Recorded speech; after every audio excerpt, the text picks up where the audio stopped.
So Thunderbolt daripada Lasso yang duduk kepada Combat Bad Boy. Aku dapat longevity kat kulit aku 5 jam, indoor, tak ada aircon, cuma suhu bilik. Dan projection yang aku dah check, dia boleh tersebar sehingga 7 kaki lah. Tapi daripada segi bau, transisi bau dia kan daripada awal sampai akhir, opening masa spray tu kau akan dapat bau masam-masam plum dan dia ada sedikit aromatic dia tu tau. Tapi waktu opening tu memang solid lah, memang solid lebih dominan bau masam plum dia tu. Tapi lepas 30 minit dia punya bau masam plum dia tu dia dah tune down sikit, dia dah kurang sikit baunya dan dia akan diseimbangi dengan bau-bau aromatic yang sedikit segar lah bagi aku. Tapi untuk dia punya kelemahan dia punya bau dia daripada awal sampai lah akhir memang lainnya. Bau dia memang serata macam tu. Sebab aku dah test bau balik, aku spray perfume ni pukul 7 pagi lepas subuh tu. Aku cuba bau balik lepas 3 ke 4 jam macam tu, pukul 11 pagi lah. Aku dapati bau dia sama je macam lepas 30 minit dia punya bau asam plum tu dia dah tune down. Tapi bagi aku kenalah dengan harga dia sebab sekarang ni seller dia bagi satu botol 50ml ni extract je parfum dia bagi dalam harga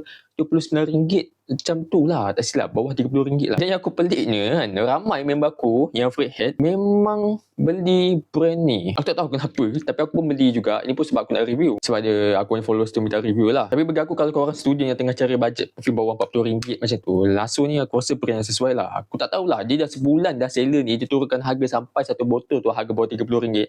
Tapi tak tahulah bila masa dia akan naikkan balik. Harga asal tak silap aku beli ni dalam RM45 ke RM40. Tak ingat lah aku. So tu adalah pendapat daripada aku terhadap Thunderbolt daripada Lasso yang duk kepada Combat Bad Boy tu.